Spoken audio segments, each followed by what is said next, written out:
Welcome to Lab Results. We are live on Wednesday, the 3rd of November. Welcome, everybody.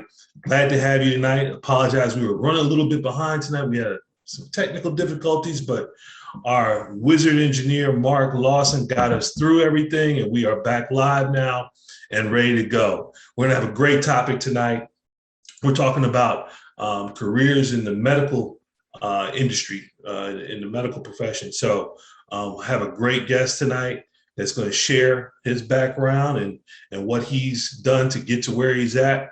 But before we do that, a little bit background on Black Man Lab.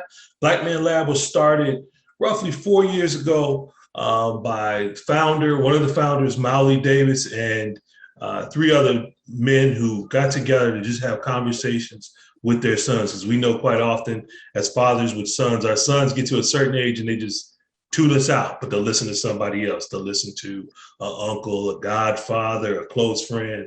And that person might say the exact same thing we're saying, but they'll listen to them versus us as fathers. I don't know why that's the case. I probably did it with my dad as well. But we meet every Monday at the Andrew and Walter Young YMCA. We have a panel discussion. We have experts from various walks of life.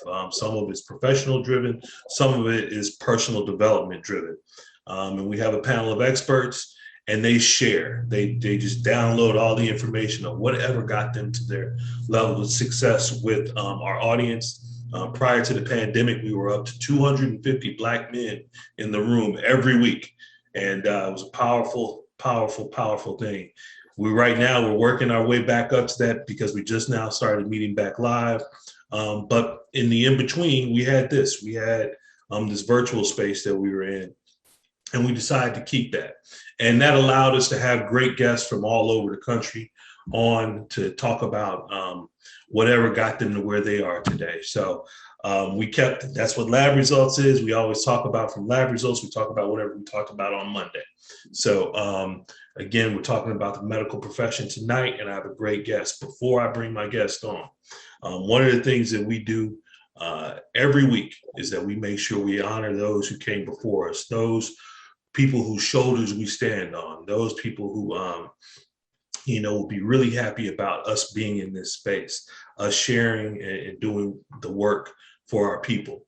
In the areas where I grew up at, and my brother who's going to be on here as a guest tonight, where we grew up at in Chicago, a lot of times they call it pouring out a little liquor, but that's a form of libation. What that means is we're pouring back into the earth to honor those that have gone on to be with that cloud of witnesses. So what we do here at Lab Results is very simple as it relates to honoring our ancestors. We just give one name for the night. We just allow one name and we send it up to the heavens to say, hey, we acknowledge you. Thank you for all that you did for us.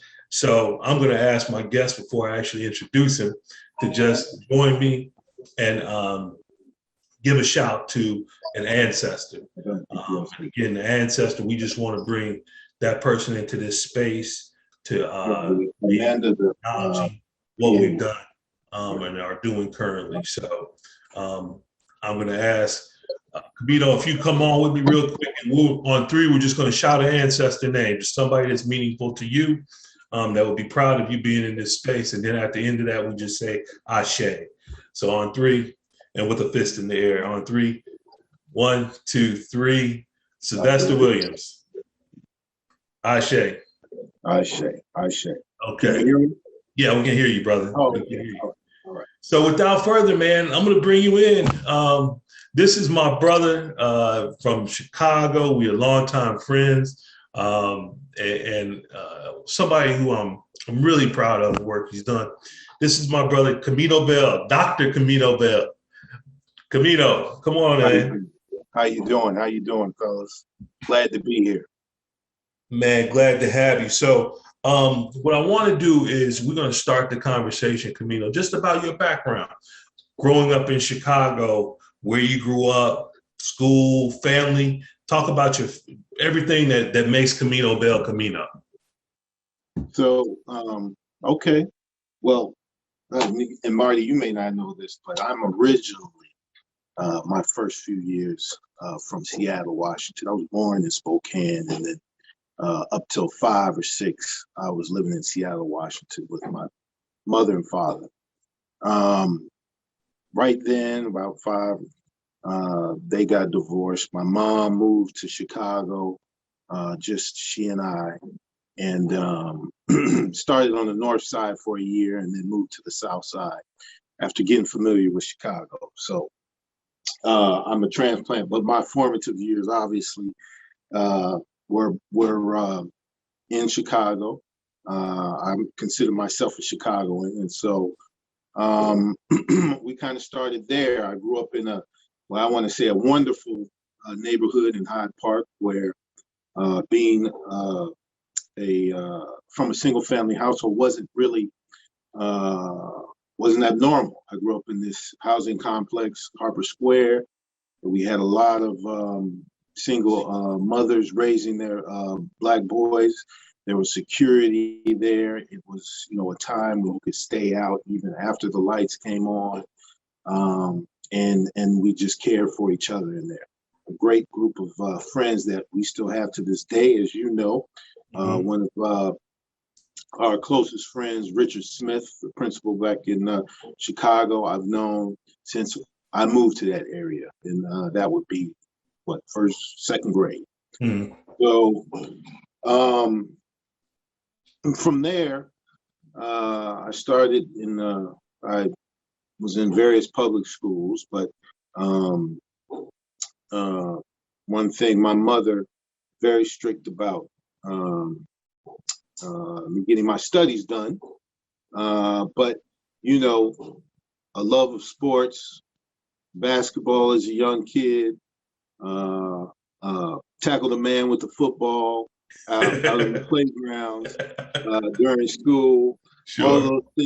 All those things were held. My mother was smart. She made that a carrot, right? I couldn't do any of that stuff unless homework was done. Grades were that was done. Most of us, right? That was the rule. You didn't get to do any of those things. You hadn't handled your business. Right. And so I didn't, I thought it was a nuisance, but I had to get that done if I wanted to do the other things. And us being so competitive, I knew I needed to get out there and play and practice so I could be one of the better guys in the neighborhood to just try and compete. So, so by happenstance or by my mother's wisdom, I ended up, doing well, making sure I did well in the early years of school, right? But, fast forward, when I look back, it was those things that, sports, that brought me to my interest in medicine, right? So it really started out because I was so competitive. I was trying to figure out how I could become a better athlete, to compete with my friends and in school. So my first thoughts were, man, I got to learn how the body gets better, bigger, faster, stronger. And that really just turned my interest to like science and biology. Right? So this was like 8th grade, 9th grade. And ironically, Marty, you understand this, there was a love for basketball, right? And so I played grammar school basketball at Lewisworth, right, which had a pretty good grammar school basketball team. And I had run into some incidents. I got hit by a car. I was out for half a school year, so I couldn't get play on the team for a year, this, that, and the other. And so by the time I got to high school, I was about to go to high school, I was like, man, what school do I want to go to? Because I want to play ball, right? So all these other guys on my team, my grammar school, I was like, I can't go to their school because I ain't going to get to start. I need to go to a school. I need to try and get to a school where I can start, right? Yep. My mom had no clue about this, right? So here I am. I got into Kentwood, one of the neighborhood school, which is a pretty good school, right? And then, but I heard about this school, and I went and took this test because my homeroom teacher just gave me this slip to go take a test to get into some other schools. I took this test, and I got into the school Whitney Young, right?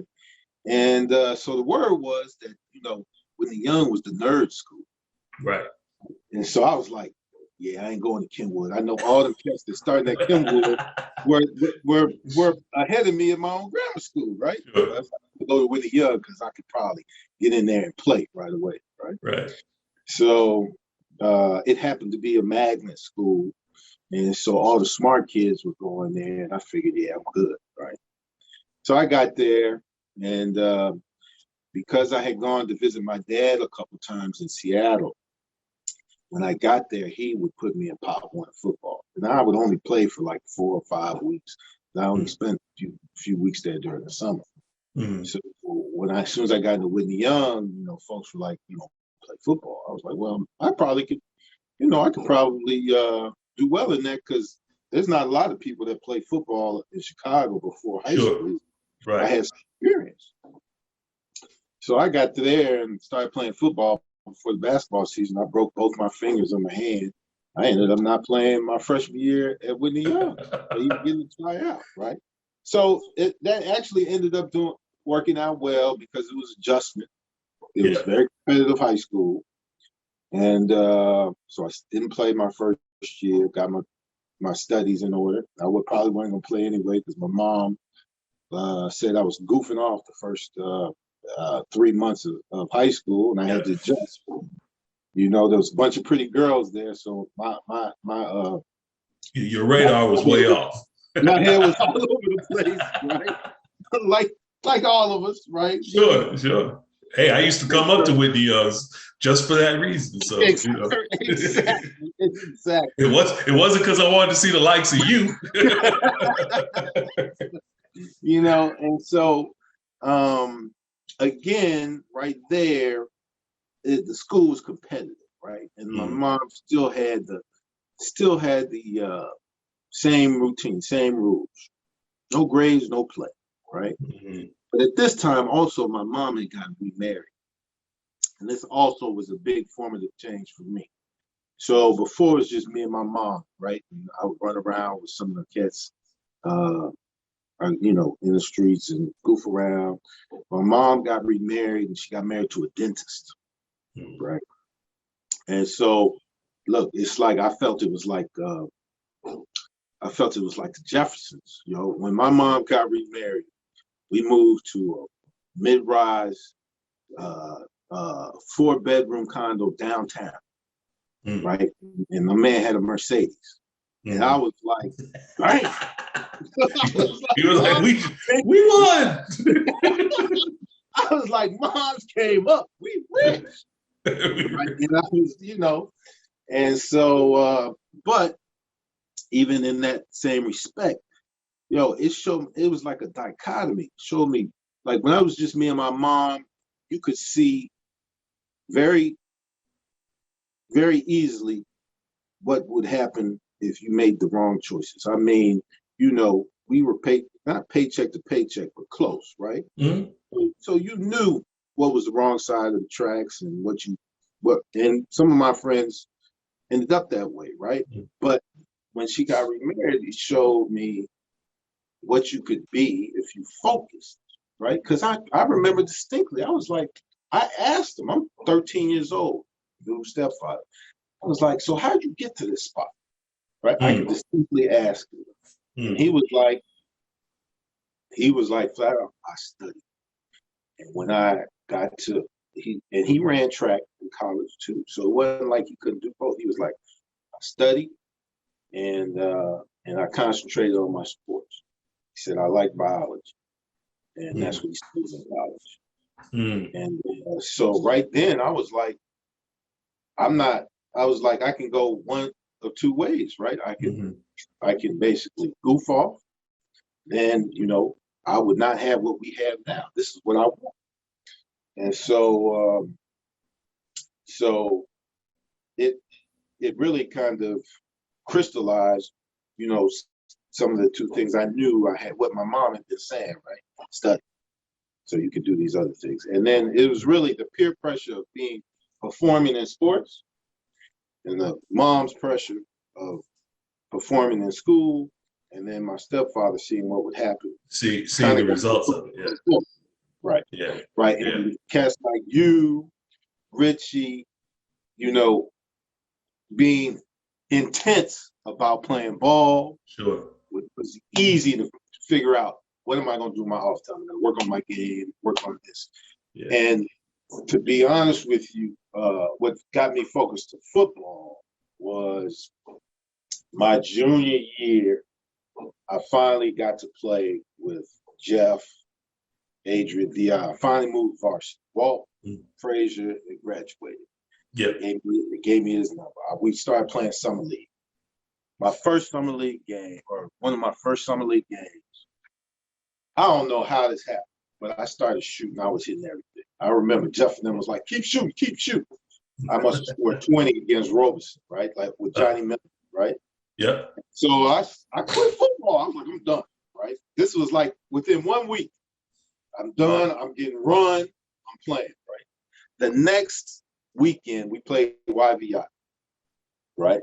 I'm out at YVI. They put me in the starting lineup with Walt Bond. We play against Marcus Liberty, Tim Hardaway, Nick Anderson, right? It was their team. Changed your mind. Yo, I got dunked on like the first three times down, I got dunked on. You had a mind adjustment after that. I looked and I said, yo, if I quit studying and I never went to school, there's no way I could work hard enough to get game like that. Sure. And so I was done. I went to football. The rest is history with football. I ended up playing well, kept studying, didn't really become an outstanding athlete till my senior year of high school when another guy got hurt. And so my focus was always biology, man. You know, I ended up walking on at Illinois because I was a late bloomer. So I went to Illinois, you know, knowing that football wasn't my end all. And so I went in as a walk-on. So my grades and focusing on school was still there because, you know, who do I know that ended up getting drafted to the NFL at that time? Getting drafted to play football, I didn't know nobody. Right. I knew Russ got to Miami. Yeah. And that was really one of the inspirations to make me think I could play college football. So I did that, and again, it was sports. I got to Illinois and saw that there was a big sports medicine program there that, you know, again reinforced, you know, this is a path. I was doing sports and studying and ended up saying, yeah, I'm gonna do medicine. You know, it's interesting how, and we talk about this at Black Man Lab all the time, right? Our young folks right now have a propensity to think about, when they think about having a successful career or life, right? They think about it from, a lot of times, from an entertainment standpoint, right? Whether it's sports or, you know, being on a mic, doing something like that. That's because that's what they see most of the time, right? And that happens that way because I think what you had, right, was you had your mom giving you a certain picture. You had your own competitive drive. Of course, you love sports. So you had that picture, like, well, in order for me to do this, I gotta do what she says, right? And then you had somebody who actually modeled the whole thing together, right? So your stepfather, who did all that, he had the academic background and he had sports, and then on top of that, became a highly successful dentist. As you said, rich. And so, you know, that picture, it was shaped for you. And what we do in the lab is that we try to shape that picture for our young folks too, because so often it's not there, you know. So well, I totally agree, brother. If it weren't for the crystallization from my stepfather, I'd be running circles and hope. Mm-hmm. Mm-hmm.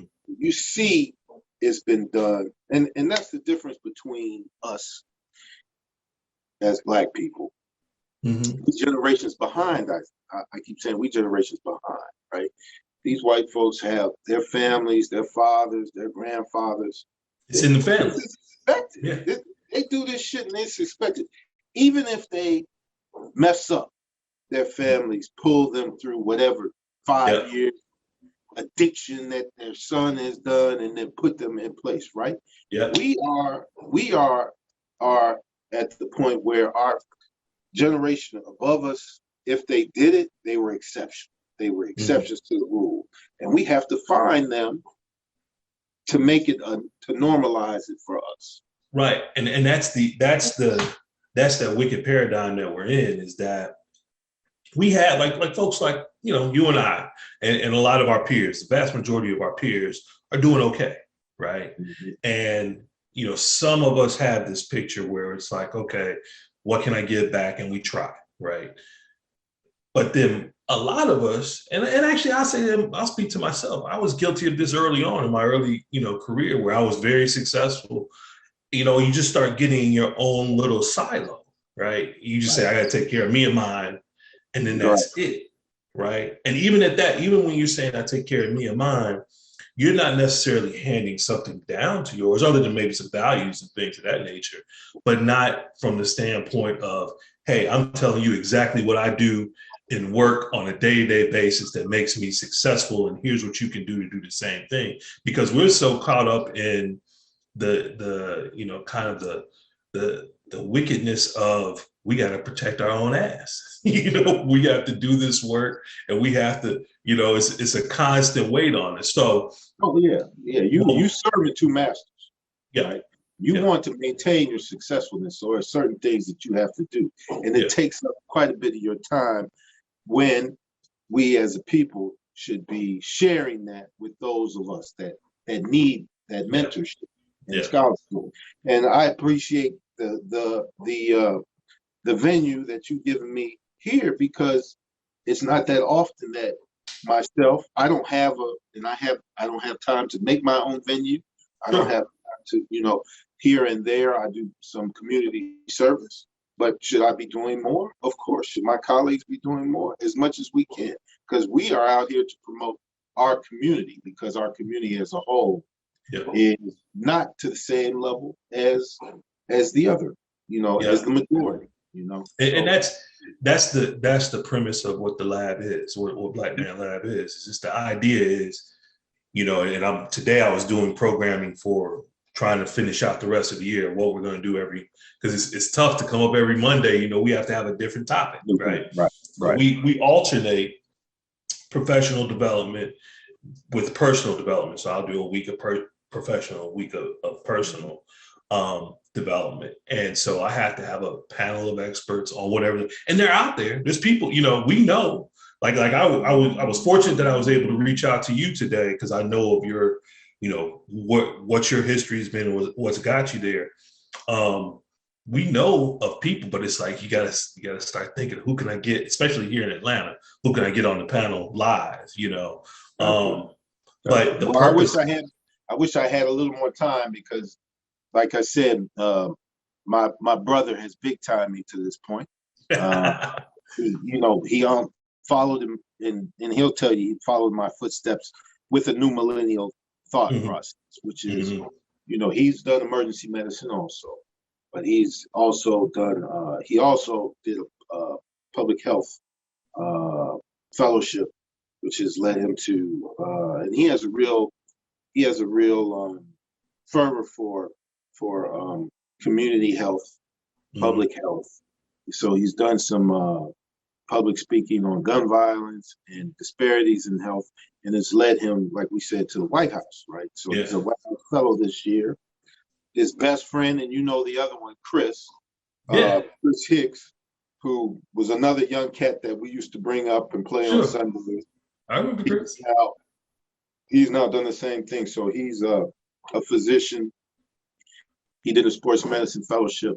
Now he's a team doctor for the Chicago Sky that just won the WBL, and he's a team doctor for the University of Chicago. So, and this is a perfect example. So when they were in college, now mind you, when they were in high school, I was in residency. They recruited me and grabbed me and said, "You're gonna be the team doctor for the Dolphins," right? So I ended up doing that while I was a resident. It was across the expressway. I took care of them while they were playing high school ball. So he gets to Illinois, mind you, he went to my high school, performed better than me in high school, went to Illinois, walked on as a basketball player at Illinois, and did well in grades in Illinois. And then I remember talking to him on the phone, and I was like, "So, what you gonna do after college?" And he was like, "Oh, I'm thinking about doing athletic training, right?" And so, and there's nothing wrong with athletic training, but and I said, "Well, why you want to do athletic training?" I said, you see me. I didn't do athletic training. I want to give the orders, not take it. Mm-hmm. And he said, "Well, I don't know. I don't know if I can get into med school. I don't know if I can handle that." And I almost punched him through the phone. And I was like, "What?" I said, "Chris, you went to Whitney Young, right?" He's like, "Yeah." I said, "I can tell you right now, you did better than me at Whitney Young." I said, "You at Illinois, right? What's your GPA?" He was like, "Oh, it's a 4." I was like, "That's better than my GPA." So I said, "So what in the world? How do you figure that you can't do what I've been doing?" Right. And he was like, "Well, I wasn't sure. I don't know what you was doing, and I don't know anybody else that's been doing it." And that's boom, it. that hit me like, "Are you out of your mind?" Right. Gave him some numbers, put him in a post-bac program. A year later, he's in med school, right? Graduated, he wrote me a long letter of thanks. Basically, he just said, it took somebody, you, to show me this is a possibility. It wasn't like, it wasn't rocket science. And that's the thing, man. That's the thing with I think our young folks today, more than, I shouldn't just say today, I think it's just our community, is the ability to, number one, see it, right? No, see it and hear it, but then also understand that, a lot like you were talking about how you got into biology and all of that. And that was an interest for you, right? Now maybe you didn't know back then that you were going to go on a track of being a doctor, but that could lead to a track to that, right? Where you could see it, because, some kids would say, "I like biology, but I can't be super successful, doing it because." Correct. You find a path. Somebody shows you how to be successful with it. Yeah. And the other thing, though, Marty, is you have to surround yourself with the right people, right? And one of those was, I was surrounded by peers that didn't shame me for liking biology. Mm-hmm. Right? They didn't shame you for being smart. Yeah. Right? Now, I was very aware of it. I was like, you can't call me no nerd because I can play ball. Yeah. Right. But I knew cats that couldn't play ball, and we included them in the group. Yeah. Right. It was, and I don't know if that's was something different. I don't know if it was unique to us, but even if it is, my point is that we need to be inclusive, and our children need to make sure they, pick a good community of friends. To be honest with you, I just pulled my oldest out of one private school because we put her in and thought it was the greatest private school around. Mm-hmm. And we noticed a change in her and checked some of her emails, and we was like, "No, you up." You're like, "Not hard. You out of here." Right. And when you look at it on papers, it puts the kids in the top Ivy schools, and all the rich kids go there, and I'm out here doing overtime, making sure she's in there. And then we find out real quick, nope, wrong circle of friends. Boom, out. And so, I think that's important for us as parents to understand that, what looks good on paper ain't always what it is. A good supporting group of friends can take us a long way. Can badly send us down the wrong path. We all know. Sure. And I do know some cats that made wrong decisions. Yeah. We're lucky we didn't walk with them in those decisions. Yeah. Mildly and I talk about it all the time. Me, Mildly, Stu, and Carrie, Carrie Mills. And we talk about how, we grew up in the Manor, and you know the Manor. So, we were fortunate that I think what connected us together was a lot of what you just talked about. You know, first of all, we had all had a love of sports, you know, so we played Little League together, but then, you know, there was Luella Park, you know, the court. We were all drawn to that. But behind that, because there was plenty of us that went through that same track, there were plenty of other guys that played in Southeast Little League and you know, hooped at the court. But I think our family backgrounds were, although a bit different, there was still some similarity. We all came from educators. All of our parents were educators. So there was, you know, whatever you're going to do, you still got to handle your classes. Right. And so that was just the bottom line, you know, and then so we were just drawn to one another. And, you know, there was a competitiveness amongst us, but at the same time, we also recognized what our environment around us was too, you know. Although we were cool with everybody, you know, in our neighborhoods and got, you know, good respect, we also knew, well, we ain't trying to wind up dead, you know. So exactly, it's like we know y'all and we cool, but we can't do. We gotta go all the way. We gotta answer to somebody, you know. It was at the end of the day. So, you know, I was gonna ask you now, bro, I never realized you, Garth, and Laird all had the same birthday. That's crazy.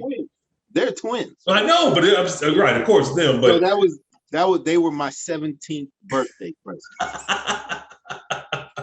Yeah, that's hilarious. Yeah. That's so hilarious. I was. My mom was up at Northwestern Hospital. She was in there for a month. She had to go in early. Oh wow. Right?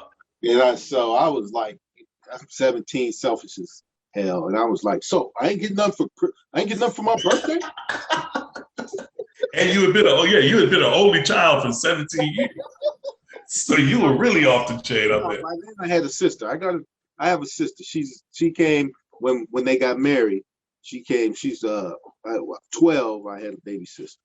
Okay. But they were my 17th. Now, credit to my mom. I walked up in the hospital and I was like, yeah, I know I ain't got no birthday gift.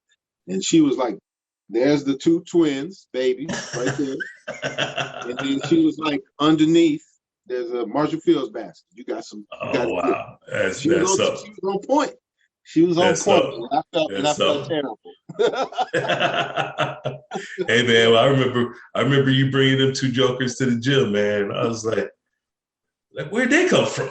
You know? Oh, but Marty, it goes back further than that. I used to get out of practice in high school and be like, I gotta go home and babysit. Oh wow. I'm like, man, I can't do practice today. I gotta go home and babysit. And all of my cats that Whitney Young and in high school, they remember them being in strollers, man. They remember Garth and Laird being in strollers when I was, like I said, in high school and college. So, but yeah, I mean, to finish, I don't know if to finish up how I am where I am today. Sure, yeah. Is basically, you know, in essence. So the picture I painted was I was when I got to Illinois. I was behind. A lot of people know Howard Griffith. You know, he's two-time Super Bowl champ. He was a year ahead of me. So he was my competition. I was always trying to get bigger and stronger to get ahead of him. So my junior year, we ended up starting together. They moved him to tailback, and I played fullback. And so in college, it was the same thing. I was a man who was focused on two things.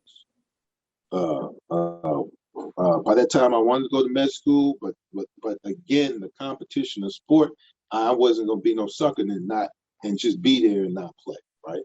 So, and you know, God rest his soul, Mel Agee was there, and I remember in high school, this is my first introduction to Mel. I was at Jeff and Steve's house, right, and I had just started balling out in football, right? I had a game, and I had bunch of yards. Mel, they were home from college, right? And I said, and they were like, man, Camino, you getting recruited? And I said, well, I'm thinking about going to Illinois. They put Bob on the phone, right? And they and so I said, yo, he was like, all Mel said was, if you could ball, come on down. But if you can't, go somewhere else. That's classic him. That's classic him. This was over the phone. I never met him. Yeah. So at that point, really, I mean, my path, God put me on my path. My senior year of college, well, I didn't, I redshirted a year, got my grades high, right? I was on the honor roll in college. By the time I was a senior, by the time I was a junior, I was starting. My senior year, I ended up balling out, leading the team in receptions and yards running. And to my surprise, because I was getting prepared for med school examination, really, in February, I got a letter to go to the NFL draft, right? I was like, what? Me? Now, mind you, by this time, I had seen like the guys the year ahead of me, Howard's class, 8 of them had been drafted and went to the pros. Because we ended up with a good team. We won the Big Ten. They were balling. We had Jeff George. So, just like Russell, Maryland, I'm seeing these things come through for somebody else to make me think it's a possibility. I just kept working. I got the opportunity. I got drafted. Back then, there were 12 rounds. I get to Miami my rookie year, and I'm trying to cause a ruckus because I'm a 12th round pick, try to get noticed.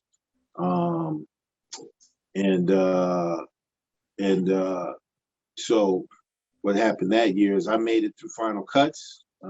They made a couple trades to get some Pro Bowlers, Keith Byers, and a couple other people. So I got cut. Went home, substitute taught, started preparing for the MCAT. December, they called me back. So I went back for another year to Miami, but I had signed up for the MCATs to get in med school, right? Now I'm in practice in camp, right? My mother calls me and was like, your ticket for your entrance exam is at the house. And I was like, Mom, I'm in camp. I'm here. I'm not gonna make it. I'll take that later. She was like, no. Oh. So I get to team meetings with the Dolphins. We're about to watch film. And coach calls me out and says, oh, listen, your mom called and they sent this FedEx for you to take the MCATs. And I was like, well, this, it's scheduled for practice. We got practice that day. And he was like, oh, don't worry about it. We'll let you out of practice. And then you got to go speak to the media because we've already told them we got a player here that's about to take the MCAT. The setup. My mom sent the shit to the team, to the practice facility. The coach thought it was cool. Here it is. I got an article in the paper about a cat that's leaving practice to take the MCAT. And to be honest with you, I was like, yo, this is going to get me cut. Because now they see a cat that's got something else. Yeah. I'm already, struggling to make the team. They know I got other interests. I'm expendable, right? But surprisingly, I stayed for a while. I did a few weeks from the practice squad, and then I got cut again. I had a meeting with Shula, and he was like, yo, you're right there. But this is a veteran team. I got guys and something about, salary cap and all this stuff. Mm-hmm. And so I got cut again. And, but I did well enough on my MCATs that, I did well enough on the MCATs where I could get in. So mm-hmm. After my second year or third year, I decided, that's it. Now, I ended up going to med school. Now, my first 2 years were a struggle because the past 3 years I was living in Miami. I was 22 years old and had money in my pocket. So you kind of let your study habits slip. You were studying different. I was down there thinking I was Tubbs from my. And so at that point, and it was hard because all my boys were in the league balling out, and here I was back at home living in mom's basement. And I was going to med school, going to class every day. Money was gone. I wasn't getting paid no more. And then, even my friends that weren't playing ball were out of college with jobs, new cars, living on their own, girlfriends, the whole nine. Now I was back. I was like, man, no money, mom's basement, struggle. But that's kind of, and then, eventually you finish residency, but that's how I ended up here today. So I finished residency. I actually fell in love with sports again after going through withdrawal. I did a sports medicine fellowship. And the funny thing is my coach from college was a coach for the Giants at the time, about 10 years. So he called me up to do a rotation. And while I was in med school, and by the time I finished, the team doctor for the Giants was retired. And I kept in touch with them. And when I was in the middle of my fellowship, they asked me if I had a job after my fellowship. And I said I hadn't committed to one. And they said, well, what do you think about coming to New York to be the team doctor for the Giants? I was engaged to my wife at the time. She was a lawyer. And so she asked me, she said, well, what kind of opportunity is it? I said, it's the kind of opportunity people don't retire from. They die on that job. To be honest with you, people just don't give up the job. And so her firm moved her out to New York before I told them yes. And that was the last you saw me, Marty. That was the last. And then you were dust. It was just poof. And then I was just coming back to visit everybody at the field. But that's what it was in short, man. Right place, right time, and preparation meeting opportunity. That's it, man. We talk about that every week. Preparation meeting opportunity, man, and great things can happen. Yeah.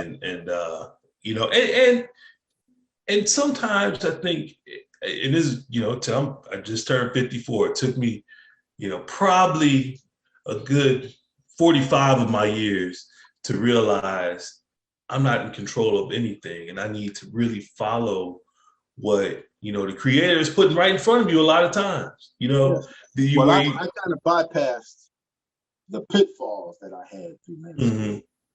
I kind of, just for time's sake. Yeah, but they all matter, right? Because they put you in a direction, and we wouldn't be here without those. Yeah, and when you start letting go and really learning to trust that, you wind up getting to where you're supposed to be, and you being where you're supposed to be, you're really happy in that space. You have a certain sense of satisfaction about yourself, because it's like, one, it took you a minute to get to wherever it is, and you went through whatever you went through, but all those things are what helped you to get to where you're at. And no doubt. I am a living witness of I didn't finish med school straight in 4 years, right? I took some extra time, and people are looking at me funny, but with that time provided opportunities. And when I was done, they were looking at me funny, like, how do you get there? Right? And I was just like, the toil and the tribulation was the cross that I bared for the opportunities that I have now. I kind of think if I went through easy, my head would have been so big, wouldn't have been able to tell me nothing. Right. But God looked and said, with these tribulations, you're going to be humble. And because you are humble, you are going to be more understanding to those that need the most help. And I am that's where I am today. So I'm I have residents, right? And I look keenly for those that need, a certain kind of help. And I'm empathetic to those, while some of those around me that just breeze through have no empathy, right? And that's what they need. So what are you doing now exactly? Because do you have any association with the Giants anymore? Or with all that? Okay. Yeah. So I have 3 girls now. So when I first came, I had no children, and I was full time. I traveled everywhere with them. But after my third, for home preservation, as I could tell by the looks I was getting by my wife, I stopped traveling. So I covered their home games and everything emergent, So, in essence, I'm on the 30 or the 20 for every home game. And when some kind of traumatic injury comes about, not the regular sprained ankle or even a broken ankle or ACL, I don't deal with those. It's when they're unconscious or it's their neck or something like that, and they have to be transported. They need to get to the hospital. Coordinated. Yeah. Yeah. Okay. And I'll back them up for more of the primary care stuff, but there are two of us there now. But mostly I'm there for the catastrophic stuff. And anything but my day to day, I'm in the ER. Okay. In a hospital, Hackensack Hospital, which is about 5 miles from the stadium. Okay. So, even during practice, when they need to send somebody, they'll give me a call and I'll arrange for them to be seen or in the emergency room. So that's my day-to-day stuff is in the emergency. That's good stuff, brother. Man, well, we're already pushing our time here. I told you we go for a solid hour, brother. We're already close to being at that time, even though we started a little late, but still. One of the things that we do every week, though, Camino, is that we talk about habits, rituals, and disciplines. The things that you do on a daily basis that get you through your day. And get you through your month, your week, your life. We all have those certain things that we do as habit, rituals, and disciplines every day. And we always ask, what are yours? So hopefully, there's something that you may drop in there that somebody listens to that says, and that's happened for me, where I've heard somebody give one of their habits, rituals, and disciplines. I say, oh, I got to pick that up, and add it to my regime. So what are your things that you do, whatever they are, on a daily basis from starting out the day to through it? Well, I try to reflect, and I try to remember to reflect once a day at least.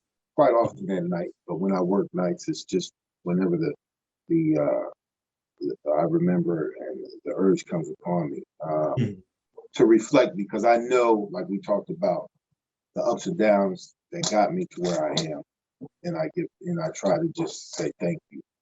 And just give respect to God, which got me through a ton of times when I thought I wouldn't, right? Mm-hmm. Most of the time I try to do that at night. And then the other part for real practical stuff is I try to work out, right? Because, I'm a biscuit away from being, 280, right? And I'd love to be able to run up and down a court. COVID is taking it from me. Sure. But if this was before COVID, Marty, I tell you, I still get my Saturday. Well, it used to be Sundays. I drive to New York. Really? I got to run a Saturday morning run. I drive 30 minutes to get in a run from 6:30 to about 9 o'clock. Because my wife is looking for me after that. So about 9 o'clock in the morning, if I can get that run, hoop. And I can't, it ain't no run no more. It's a trot. It's a one end to the other. but it gives me, it gives me a good feeling through the week. Sure. Man, do you know that since I've been down here in Atlanta, I haven't played? Can you believe that? What happened to run and shoot? They still got run and shoot? I don't even know if that exists anymore. I don't know. But I haven't played since I got here. But my hip was going bad back at home, so I got to deal with that here in the near future. But so that's what helped to make the decision easy, was that my Sunday run, that recovery of Monday and Tuesday just got to be too much for me. Although I still did. I think the thing is, you look so forward to the camaraderie of it. It became more just social boys meeting. Yeah. We talk about the post hoop fellowship was what it was really about. And but I still the run still helped me maintain. But I'm with you on the biscuit situation. So, so yeah, I turned my garage. My wife really turned my garage into a gym. So now. During COVID. So now I'm just on a Peloton. I don't have a Peloton bike. We have the app. Okay. So now we just do I just do whatever the app, one of the workouts from the app. Gotcha. Yeah. Good stuff, man. Well, appreciate you, brother. And what we do every week when we end this with how we end our meetings on Monday. And we call it a link in this chain. So are you able to come back on camera? Well, yeah, I'm looking for it. Hold on. Okay. Hold on. Because I'm still at work. These guests is calling me. Gotcha. There we go. So what we do is we link arms and then just repeat this every week. So I always ask my guests to do the same thing with. So if we just hold your arms up like we're linking, then just repeat after me. I'm a link in this chain. I'm a link in this chain. And it won't break here. It will not break here. I'm a link in this chain. Lost you. There you go. What did you say now? I'm a link in this chain. I'm a link in this chain. And it won't break here. And it will not break here. We are links in this chain. We are links in this chain. And we won't break here. And we won't break here. Ashe. Brother, thank you. Thank you, Camino, man. I appreciate you, bro. And we have to link, man, soon. Thanks for dropping your gems. Appreciate that. And I hope it helps somebody out there. And I thank you for letting me share. For sure. And if you are down here in the ATL, you got to make sure that you're here over on Monday so we can bring you into the lab, man. All right. I'll make sure of that. All right, brother. Appreciate you, man. Love you, bro. All right. Love you too. Be easy. Okay, be good.